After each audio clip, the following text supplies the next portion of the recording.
Hai, it's story time. Storyteller aku hari ini seorang penyanyi dangdut yang suaranya bagus banget, aktingnya juga bagus banget ternyata, dan orangnya juga baiknya minta ampun. Tidak pernah menyusahkan saya selama syuting di lokasi loh. Walaupun dia capek, lari sana, lari sini, show, balik lagi, tapi semua dia jalani dengan hati. Siapakah dia? Siti Badriah. Hai, apa kabar? Baik, aku pengen ketawa sendiri kamu ngomong gitu.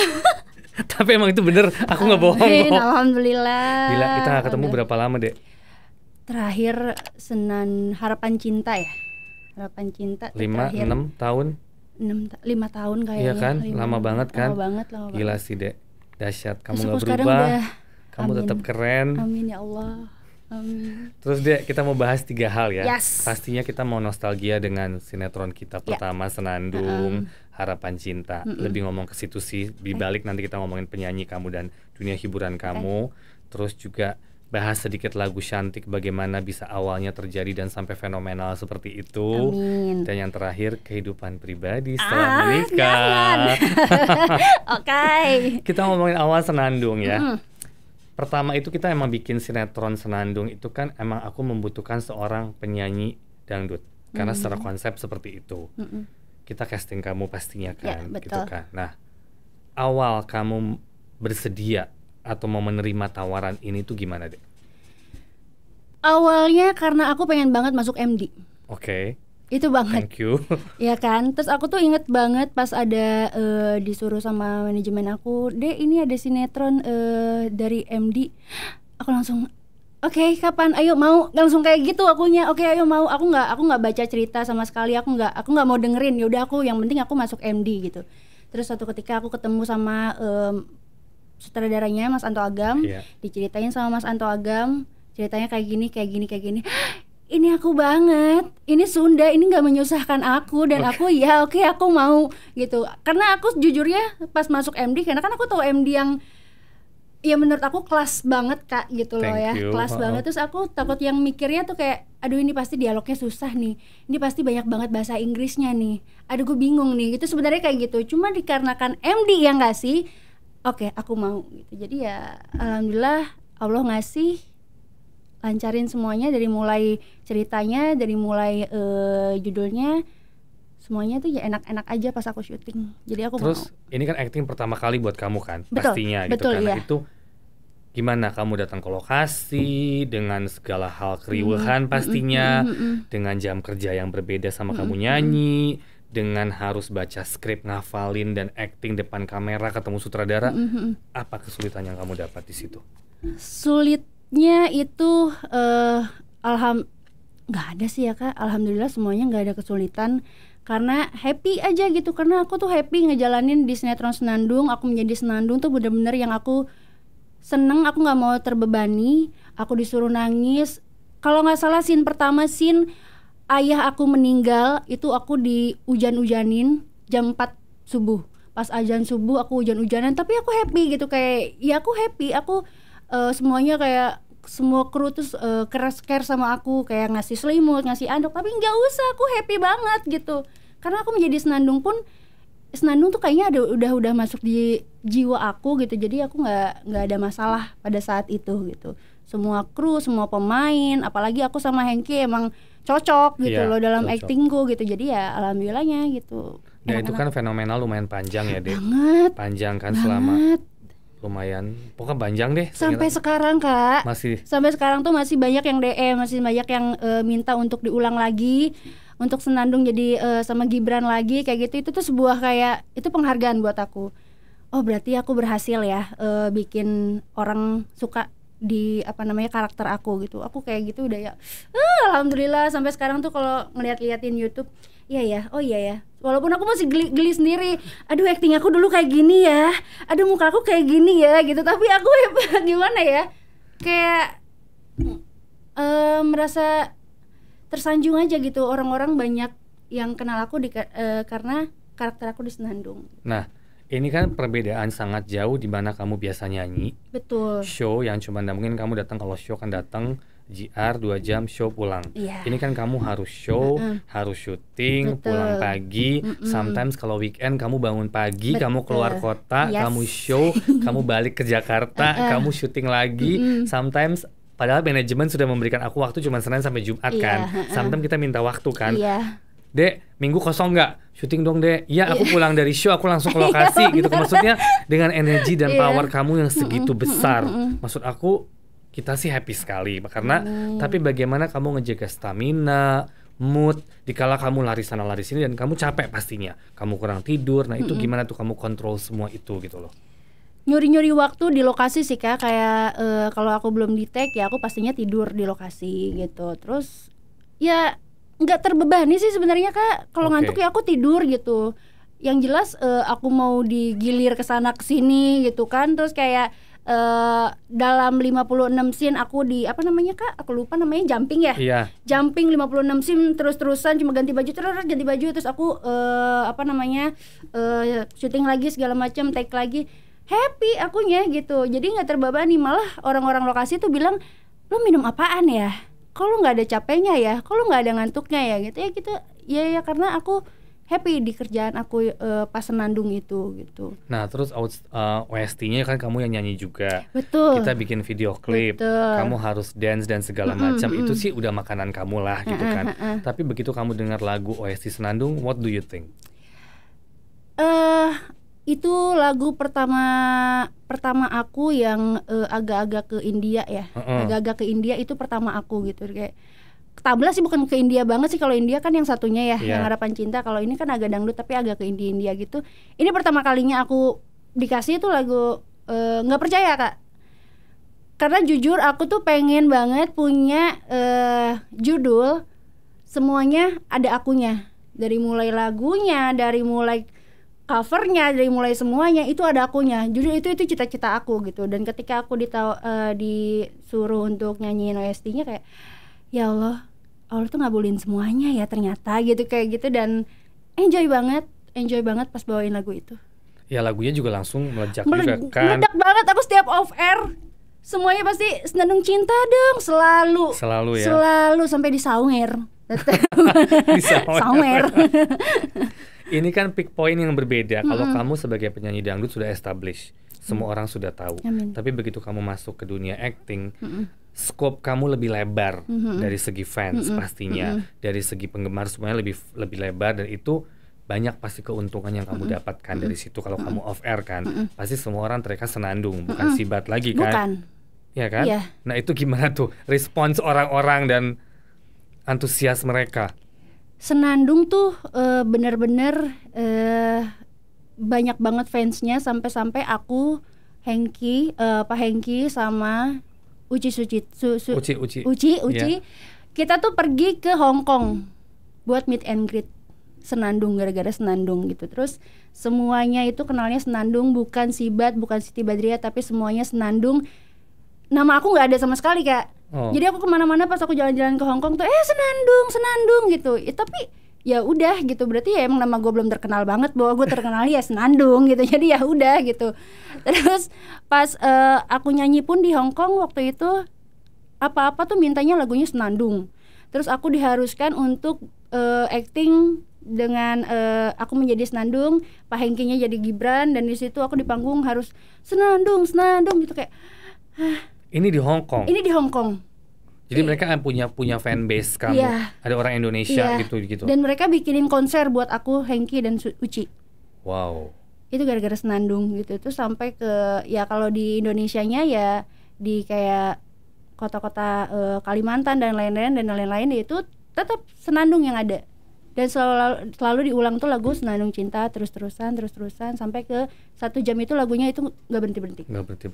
Ya aku thank you juga pastinya sama manajemen kamu ya. Aku juga gitu thank you kan, banget, sama Kak. Pak Rahayu terutama gitu, maksudnya support banget walaupun kita sempat sama manajemen kamu ya. Pokoknya cuma bisa sampai Jumat, Sabtu Minggu nggak bisa karena off air. Tapi kan Iya, bener. kamu tuh berbaik hati tanpa info mereka, kamu langsung ke lokasi kan. Iya, bener. Aku bisa nih Minggu siang ke lokasi. Aku yang bisa. Iya kok Sibat bisa. Gila, aku bilang ini energinya baterainya alkalin deh, kayaknya juara banget. Ampun. Nah, kita balik ke awal karir kamu sebagai penyanyi. Siapa yang menemukan kamu? Awal kamu kan dari mana asalnya? Bekasi Nah, satu. oke. Awalnya siapa yang menemukan kamu dan melihat bakat kamu ini penyanyi nih, bagus nih. Aku tuh kan dari penyanyi panggung ke panggung. Jadi bapak aku itu punya grup dangdut. Terus aku ikutan di grup dangdut bapak aku, nyanyi dari hajatan ke hajatan, hitanan ke hitanan, kayak gitu-gitu Kak. Terus ada satu label indie yang nawarin aku, kamu mau nggak Siti dibikinin satu album. Pada saat itu ya siapa yang nggak mau Kak, gitu. Jadi aku mau, oke, aku mau, udah bikin album, video klip, lagu dan lain-lain udah bikin. Nah si label indinya ini jujur sama aku, buat masukin kamu ke TV ini susah banget gitu. Jadi gimana kalau aku oper ke label Naga Suara gitu. Okay. Aku oper kamu ya, katanya gitu. Oh oke, nggak apa-apa kalau emang nggak keberatan buat ngoper aku. Akhirnya aku dioper, aku dikasihin ke pencipta lagu aku, Endang Raes, dikasihin.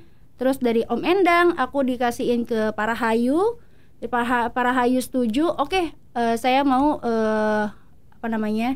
dia gitu, saya mau ngorbitin dia segala macam. Pada saat itu rambut aku masih panjang banget tuh. I know, kamu pernah casting ke aku panjangnya segini kali ya. Jauh, iya. panjang banget. Iya, sebetis, aku masih sebetis itu gitu. Aku ingat banget kamu gak boleh potong rambut. Iya. Sama papa kalau nggak salah. Aku ingat banget aku di ruangan kamu sama mama aku. Itu gimana tuh, kenapa gak boleh potong rambut tuh? Unik loh, bener-bener di sedengkul kali ya. Bener-bener iya. Panjang banget. Itu pertama kalinya aku ketemu sama Kak Sanjay. Pas aku casting tuh, itu nggak boleh dipotong tuh karena ini Kak, bapak tuh pengen banget punya anak perempuan.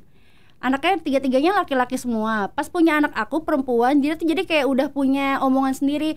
Gue kalau punya anak, gue nggak bakal ngizinin anak gue rambutnya dipotong gitu. Jadi sampai akhirnya 13 tahun aku panjangin tuh rambut. 13 tahun. Wow. Sama sekali nggak pernah potong. Nggak pernah dipotong sama sekali. Dipotongnya itu pas aku casting di sini kan. Casting di sini, aku mikir apa iya ya aku harus potong rambut ya. Potong rambut pada saat itu juga pas pulang. Dan akhirnya ya pas kamu ketemu Parahayu pertama ke Naga Suara juga masih sepanjang itu. Masih panjang. Dia nggak komen bahwa harus potong. Parahayu malah nggak ngizinin aku untuk potong. Jangan dipotong ya, itu jadi ciri khas kamu. Aku kayak gambling kan. Aduh, dari ini harus dipotong, hari ini nggak boleh dipotong. Aku gimana nih? Tapi aku lebih memilih kayak ya udah, emang gue udah bosan juga sih bawa sama rambut panjang sebenarnya. Gitu-gitu aja. Karena kan rambut panjang tuh capek Kak, keramasnya aku harus gini. Ngeringinnya nggak pernah pakai hair dryer. Seumur hidup aku waktu dari kecil sampai 13 tahun itu aku nggak pernah pakai hair dryer. Jadi keringinnya tuh kayak udah anduk aja gitu. Kayak gitu. Terus aku tuh kayak bermimpi potong rambut pendek enak kali ya, hair dryeran gitu, terus catokan kayak gitu ya. Akhirnya pas kamu nyuruh potong rambut, oke, aku mau. Walaupun pulangnya aku diomelin sebenarnya. Nah, terus kamu berarti kan hijrah ke Jakarta. Betul. Kamu take over by Naga Suara. Nah, itu kamu mulai karir, lagu apa pertama tuh waktu itu? Berondong Tua. Itu di tahun 2010. 2010 langsung dikasih lagu, yaitu Berondong Tua langsung. Kamu langsung abis itu mulai nyanyi. Oh belum. Dari 2010 itu lagu aku ternyata nggak meledak-meledak nih. Udah aku diem aja gitu, off air nggak ada, on air nggak ada gitu. Jadi dan aku pun belum pindah kosan di Jakarta. Aku masih di rumah emak gitu kan, di rumah ibu aku. Terus akhirnya di tahun 2013 Berondong Tua meledak. Telat ya meledak. Telat banget Kak. Aku udah ya udah deh, gue nyemplung lagi nih ke panggung-panggungan gitu. Aku sampai ke panggungan lagi, narikin sabaran lagi ya Bo. Sampai gitu lagi gitu aku. Terus akhirnya 2013 ternyata booming. Ya udah aku jadinya langsung hijrah lah ke Jakarta. Aku ngekos, langsung tuh budget aku masih minim banget pada saat itu. Ada uang di ATM aku itu cuma 200.000, dan itu aku kosan tuh bener-bener yang meri banget, kayak makan mie instan aja tuh harus satu berdua, dan satu dus itu untuk 1 bulan kita. Sampai segitunya gitu aku pas kamu di kos sama asisten aku. Oke. 2013 walaupun lagu aku udah meledak pun aku masih kayak gitu kehidupan aku gitu. Berarti kamu sekarang bersyukur banget ya, Dek. Alhamdulillah sangat. Dan pick kamu nih dengan lagu Cantik. Itu gila sih, Dek. Alhamdulillah. Itu gila sih. Nah, itu apa yang pasti kamu shock juga kan dengan respons dan fenomenalnya itu. Nah, itu awalnya gimana bisa dapat lagu itu? Jadi awalnya tuh aku datang ke Naga Suara, kebetulan si pencipta lagunya itu lagi playin terus lagu-lagu Cantik, tapi masih suara si penciptanya gitu. Terus kayak aku ini lagu enak juga gitu. Aku kayak peres-peres, ini lagu enak juga, tapi aku nggak ngerasa kalau itu lagu enak gitu, nggak ngerasa, tapi kayak ini karena aku udah lama banget aja nggak dikasih lagu gitu, jadi ya ini lagu enak juga ya gitu. Terus kata pencipta lagunya, coba kamu digayetin aja, gayetin. Udah akhirnya aku ngegayetin, pas aku nyanyiin, bagus gitu, enak juga gitu. Jadi ya aku nggak ada niatan untuk punya lagu booming, nggak ada niatan untuk punya lagu ini bakal meledak segala macam, ini bakal jadi duit gue, nggak sama sekali. Aku cuma pengen aku punya lagu lagi gitu, gitu doang gitu. Setelah aku lagu Senandung, setelah aku lagu Harapan Cinta, setelah Harapan Cinta ya udah gitu, aku pengen punya lagu lagi. Akhirnya dikasih lagunya, video klip kita di emperan, di parkiran mobil di Ancol, terus di pulau di Ancol juga tuh, yang di situ banyak banget sampah, masya Allah ya. Saya syuting itu sampah tergeletak semuanya, tanah dalam, pakaian dalam di situ, ya Allah ini apa gitu, tapi ternyata malah booming. Iya loh. Hebat banget. Sampai banyak awardnya juga ya. Kamu juga dapat musisi, dapat viewers YouTube terbesar di Indonesia dengan 634 juta viewers. Kamu juga menang award di Thailand Best Asian Economic Community Song. Wah, luar biasa banget. Tapi di sini semua orang, setiap kita kemanapun pasti lagunya itu. Alhamdulillah. Perubahan apa sejak lagu Cantik itu meledak di diri kamu dan tentunya di Naga Suara pastinya, dengan orang-orang di sekitar kamu, apa yang kamu rasakan? Dan kalau dirasakan banyak banget, karena aku sebelum lagu Cantik pun aku udah mengeluarkan lagu udah beberapa ya, setiap masuk nominasi award dan lain-lain tuh kayak masuk nominasi gitu, kayak seneng gitu, tapi ketika dibacain gagal, nggak menang terus aja nggak menang. Di situ kayak sedih banget ya, gue punya lagu tapi masuk nominasi doang gitu, kayak nggak menang. Kapan ya aku dapetin piala yang kayak AMI Award dan lain-lain? Itu kan sebuah kebanggaan sebagai penyanyi kan, Kak gitu. Kapan ya gitu. Dan akhirnya pas lagu Cantik ini terus-terusan selama 3 tahun dapat lagi kayak ini tuh benar-benar lagu Cantik tuh bawa berkah banget buat aku, Kak gitu. Dari mulai segi jobnya, kayak penghargaannya gitu, penghargaan dari award, penghargaan dari orang-orang gitu, itu ngefek banget buat aku gitu. Dari situ kan turn point, kamu berubah dengan show pasti yang nggak ada berhentinya. Betul, gitu kan, ya kan. Jangankan kita ajak main sinetron lagi, kayaknya nggak punya waktu pasti habis itu. Pada saat itu pasti udah nggak mungkin jadwalnya. Saya udah tahu buat Pak Rayu nggak bisa tambang emas saya nih, saya hajar dulu kata dia. Walaupun dia selalu support aku ya, aku berterima kasih banget dengan Pak Rayu. Sekarang kita lanjut ke kehidupan pribadi. Dengan suami kamu yang sekarang. Awal perkenalan tuh gimana? Aku lagi meeting sama teman aku, terus ternyata si suami ini janjian sama teman aku juga tuh yang lagi meetingin sama aku. Tapi ya kayak gini, aku meeting sama teman aku, nah dia di situ gitu, cuma yang hai gitu. Tapi udah abis dari situ meeting dikenalin, suami ngajakin ke teman aku yang meeting itu, lu lanjut kemana nih? Terus enggak gue nggak lanjut, yang lanjut tuh Siti, lu barengan aja sama Siti. Di situ kan gue udah kayak, aku tuh udah ada rasa-rasa ya gitu, aduh kapan lagi nih ketemu cowok ganteng gitu mikirnya. Terus akhirnya ya udah, abis dari situ lanjut kita live musik dan lain-lain. Dari situ langsung jalan komunikasi nyampe mau nikah. Nikah kamu hampir 2 tahun ya? Hampir. Belum 2 tahun ya? Hampir 2 tahun ya? Hampir. Ada perubahan sikap, pasti kan kamu adjustment banyak nih. Tadi kamu sendiri dengan banyak show dan segala macam, ya kasarnya nggak pernah di rumah lah. Sekarang kamu ya tanggung jawab, punya suami ya, pasti kamu harus urusin. Kamu ya harus take care lah, walaupun kamu dengan segudang pekerjaan kamu mungkin show kamu jauh lebih banyak dibandingin dia gitu kan. Itu kamu gimana adjustment dengan dia? Cara understanding masing-masing tuh gimana?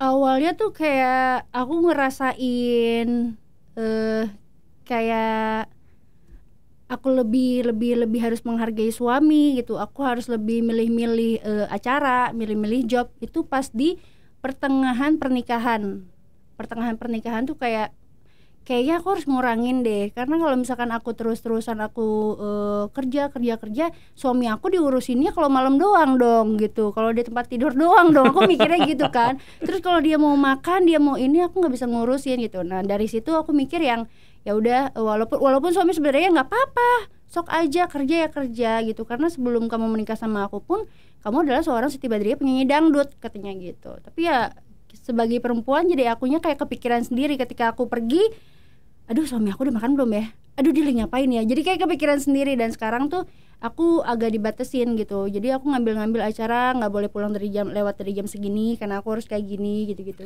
Berarti itu semua dari kamu kan? Bukan aku. dari dia? Bukan sama Kalau sekali. dia basically bebas, dia bebas. Maksudnya restu aja gitu dengan kamu kerja sebanyak itu. Kamu hanya pikir punya tanggung jawab pribadi ya. Which is itu satu poin yang sangat positif dan baik pastinya untuk menjaga hubungan suami istri ya. Dan sekarang juga dia lagi berkecimpung mulai ke dunia sinetron juga kan gitu. Dia memang sinetron sih Kak awalnya. Dia emang sinetron, FTV dan lain-lain. Dan sekarang dia lagi sibuk-sibuknya untuk jadi host. Oke. Gitu. Jadi sekarang tuh benar-benar yang udah kamu nggak usah kerja dulu deh. Udah ini aku aja yang kerja, karena dia ngertiin, oh penyanyi dangdut nggak ada job. Jadi dia yang terus-terusan tiap hari kerja gitu. Karena dia ngertiin aku. Pandemi ini membuat kamu kan pasti berubah banget. Betul. Deh. Kalau penyanyi itu kan emang ladang uangnya tuh off air. Betul. Dengan show di sana, show di sini. Nggak pulang-pulang ya, gitu ya. Nah sekarang ini hampir setahun ya. Ini sekarang setahun nih dari Maret ke Maret nih ya. Dengan kondisi begini. Apa yang kamu lakukan selama pandemi ini dan how you survive? Alhamdulillahnya tabungan masih ada pada saat itu ya. Awal-awal corona, tapi udah kesini-sini makin nipis nih. Yang aku lakuin ya karena emang kita nggak bisa ngambilin acara dan lain-lain, ya aku ya nggak ngapa-ngapain sih. Aku lebih melakukan hal-hal yang positif di rumah, kayak lebih ke olahraga, lebih ke gimana caranya aku menjadi istri yang baik. Aku belajar masak, aku belajar beres-beres, kayak gitu-gitu aja Kak. Selama berapa bulan tuh corona. Terus udah di pertengahan ternyata penyanyi dangdut itu diperbolehkan untuk nyanyi tapi virtual. Oke. Gitu. Dan itu ada beberapa, alhamdulillahnya ada rezeki nih buat penyanyi dangdut gitu. Jadi aku yang virtual, beberapa kali virtual dan lain-lain. Ya udah dari situ aja. Jadi virtual. Lama lagi nih, sebulan ini virtual sekali. Ntar 2 bulan lagi gitu. Ya Allah, ini duit gue gimana nih ngumpulinnya. Kayak gitu ya. Udah sampai sekarang tetap ada virtual gitu-gitu aja. Tapi sempat depresi nggak dengan keadaan? Bukan depresi sih, mungkin lebih ke yang aduh kok begini banget ya. Maksudnya pasti efektif, pasti bukan buat kamu aja, buat kita semua. Kemarin sempat yang almost down ya, apalagi di awal-awal gitu kan. Kita harus menerima semua keadaan. Tapi kan kalau sebagai kalian yang tadinya fully sibuk banget, ini hampir setahun ini mungkin kamu lebih banyak di rumah. Betul. Atau mungkin virtual seperti tadi kamu bilang, cuma ada sebulan sekali atau 2 bulan sekali. Kamu sempat ada mental problem, bukan problem, maksudnya lebih ke terganggu. Aduh gila, aku gimana nih survive gini gak? Ada. Pas tagihan menagih saya. Pas tagihan rumah, tagihan ini. Aduh, ini bayarnya gimana? Aku sempat yang stres banget Kak gitu. Walaupun maksudnya aku tuh bener-bener yang nggak mau minta ke suami sebenarnya gitu. Aku nggak mau yang saya yang bayarin ini dong, saya yang bayarin ini, nggak ada gitu. Aku nggak pengen. Aku selagi aku bisa bayar sendiri, aku bayar sendiri gitu. Jadi yang aduh ini rumah gimana ya, aduh ini mobil gimana ya, aduh ini pajaknya harus bayar tetap nih, kayak gitu. Aku tetap kayak gitu. Itu sempat yang nangis. Pasti, aku sempat kan? nangis Kak, sempat nangis kayak ya Allah ini cobaan kok ke semuanya sih gitu. Sedangkan harusnya ada pemilu dan itu adalah lebarannya para penyanyi dangdut. Gitu ya.